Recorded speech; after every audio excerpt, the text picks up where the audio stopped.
നമ്മൾ കോളിഫ്ലവർ കൊണ്ടുള്ളൊരു അടിപൊളി ഐറ്റമാണ് ചെയ്യുന്നത്. അങ്ങനെ ആദ്യമായിട്ട് നമുക്ക് ഈ കോളിഫ്ലവറിനെ ചെറുതായിട്ട് ഇങ്ങനെ ചെറിയ പീസുകളായിട്ട് കട്ട് ചെയ്തെടുക്കണം.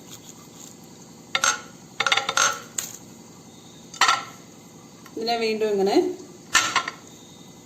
ചെറിയ ചെറിയ പീസുകളാക്കിയിട്ട് മുറിച്ചെടുക്കണം. ഞാൻ ആദ്യം ഒന്ന് കഴുകിയിട്ടുണ്ട്. ഇതിനെ മൊത്തമായിട്ട് ഇങ്ങനെ ചെറിയ പീസുകളായിട്ട് ഇത് മുഴുവൻ നമുക്ക് മുറിച്ചെടുക്കാം. മുഴുവൻ കോളിഫ്ലവറിനെ ഞാൻ ഇങ്ങനെ ചെറിയ ചെറിയ പീസായി കട്ട് ചെയ്ത് വെച്ചിട്ടുണ്ട്. ഇനി നമുക്കിതിനെ ഒന്ന് തിളച്ച വെള്ളത്തിലേക്ക് ഇടണം. തിളയ്ക്കുന്ന വെള്ളത്തിലേക്ക് നമുക്ക് ഈ കോളിഫ്ലവർ കട്ട് ചെയ്ത് വെച്ചിരിക്കുന്നതിനെ ഇട്ട് കൊടുക്കാം.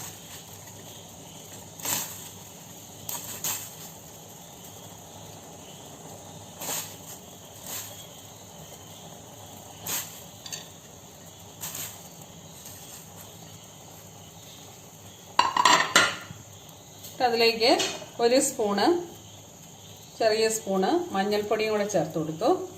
അതൊന്ന് മിക്സ് ചെയ്ത് അതൊന്ന് വാടി വരുന്നിടം വരെ, പൂർണ്ണമായിട്ട് വേഗമൊന്നും വേണ്ട, ഒന്ന് വാടി വരുന്നിടം വരെ ഒന്ന് തിളപ്പിച്ചെടുക്കുക. ഇപ്പോൾ നന്നായിട്ട് തിളച്ച് വന്നിട്ടുണ്ട്. ഇനി നമുക്കിതിനെ ഒരു പാത്രത്തിലേക്ക് കോരി മാറ്റണം.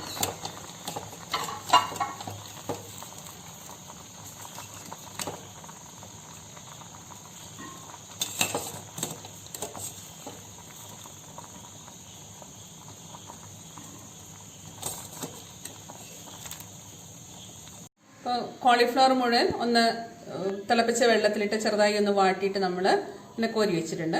ഇനിയിപ്പോൾ ഇത് ഒന്ന് മാവിലും നമ്മൾ മുക്കി ഫ്രൈ ചെയ്തെടുക്കുകയാണ് ചെയ്യുന്നത്. അപ്പോൾ അതിന് വേണ്ട മാവ് നമ്മൾക്ക് തയ്യാറാക്കി എടുക്കണം. ഇതെങ്ങനെയാണെന്ന് നോക്കാം. അതിനുവേണ്ടി ആദ്യം ഒരു സ്പൂണ് മൈദപ്പൊടി, അതിലേക്ക് കുറച്ച് കോൺഫ്ലോർ,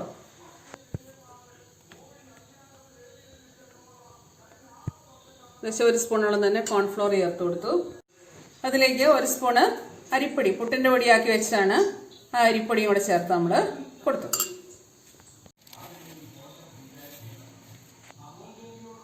അതിലേക്ക് കുറച്ച് റവ, അപ്പോൾ നമ്മൾ ചേർത്തത് അരിപ്പൊടി ചേർത്തു, കോൺഫ്ലോർ ചേർത്തു, മൈദപ്പൊടി ചേർത്തു, കുറച്ച് റവ ചേർത്തു. ഇനി ഇതിലേക്ക് നമ്മൾ കുറച്ച് മുളക് പൊടി ചേർത്ത് കൊടുക്കുകയാണ്. കാശ്മീരി ചില്ലി പൊടിച്ച് വെച്ചാണ്. നമുക്ക് ഹോട്ടലൊക്കെ കിട്ടുമ്പോൾ നല്ല റെഡിഷ് ആയിട്ട് റെഡ് കളറിലിരിക്കും. നമ്മൾ ഈ ഗോബി 65, പക്ഷേ നമ്മൾ കളർ ചേർക്കാതെ കുറച്ച് മുളക് പൊടി മാത്രം ചേർക്കുകയാണ്. ഇനി അതിലേക്ക് കുറച്ച് വെളുത്തുള്ളി ഇഞ്ചി പേസ്റ്റ് ചേർത്ത് കൊടുത്തു.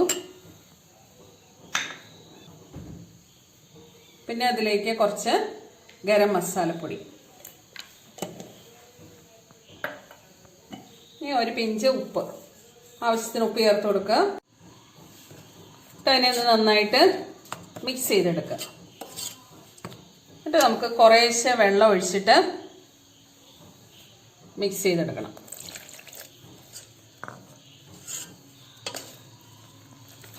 വെള്ളം നോക്കി വേണം ഒഴിക്കാനായിട്ട്. ഈ മാവിലിട്ട് നമ്മളത് പുരട്ടുന്നതാണ്. അപ്പോൾ അത് ലൂസായി പോയി കഴിഞ്ഞാൽ അതിൽ പിടിച്ചിരിക്കുകയില്ല. നോക്കി ഒന്ന് അതിൻ്റെ ഒരു പാകത്തിന് മിക്സ് ചെയ്തെടുക്കുക.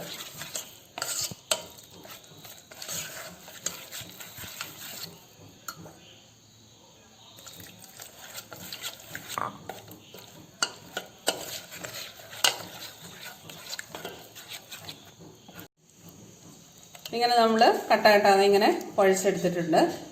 ഇതിലേക്ക് നമ്മൾക്ക് ഈ തിളപ്പിച്ച് വെച്ചിരിക്കുന്ന കോളിഫ്ലവറിനെ ചേർത്ത് കൊടുക്കാം. ഇതിനെ നമ്മൾ മിക്സ് ചെയ്തെടുക്കുക, നന്നായിട്ട് മിക്സ് ചെയ്തെടുക്കുക, എല്ലായിടത്തും ഒന്ന് പറ്റുന്നത് പോലെ. നമ്മൾ ഇത് നന്നായിട്ട് പരട്ടി വെച്ചിട്ടുണ്ട്. അധികം മാവൊന്നും മിച്ചം വന്നിട്ടില്ല. നമ്മൾ എടുക്കുന്ന കോളിഫ്ലവറിൻ്റെ വലിപ്പം അനുസരിച്ചിട്ട് ഈ 4 പൊടികളും കൂടെ മിക്സ് ചെയ്തിട്ട് എടുക്കുക, അധികം വേസ്റ്റ് ആക്കാതെ. അതാണ് അതിൻ്റെ ഒരു കണക്ക്. ഏകദേശം ഈക്വലായിട്ട്. അതിൽ കുറച്ച് കുറവ് വേണ്ടത് റവ മാത്രമാണ്. ഇനി നമുക്കിതിനെ ചൂടായ എണ്ണയിലേക്ക് ഇട്ടിട്ട് ഫ്രൈ ചെയ്തെടുക്കണം. 2-3 പ്രാവശ്യമായിട്ട് നമുക്ക് ഫ്രൈ ചെയ്തെടുക്കാം.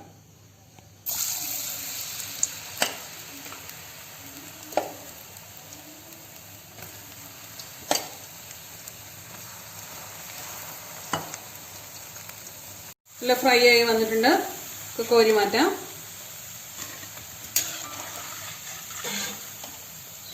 ഇങ്ങനെ നമുക്കെല്ലാം വറുത്തെടുക്കാം.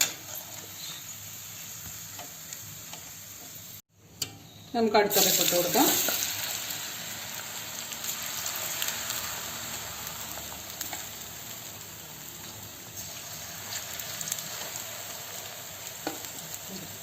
ഇനി ഇതിലേക്ക് നമുക്കൊരു 2-3 പച്ചമുളക് മുറിച്ചിട്ടതും കുറച്ച് കരിവേപ്പിലയും കൂടെ ഇട്ട് ഒന്ന് ഫ്രൈ ചെയ്ത് കൊടുക്കാം.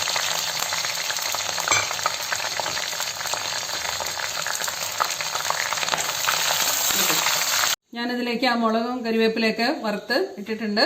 ഇനി വേണമെങ്കിൽ നമുക്ക് മല്ലിച്ചപ്പും കൂടെ ചേർത്ത് കൊടുക്കാം. അപ്പം നമ്മുടെ നല്ല ക്രിസ്പി ആയിട്ടുള്ള ഗോബി 65 അല്ലെങ്കിൽ കോളിഫ്ലവർ 65 തയ്യാറായിട്ടുണ്ട്. എല്ലാവരും ഒന്ന് ട്രൈ ചെയ്ത് നോക്കുക. കമൻറ്റ് ചെയ്യുക, ഷെയർ ചെയ്യുക, സബ്സ്ക്രൈബ് ചെയ്യുക.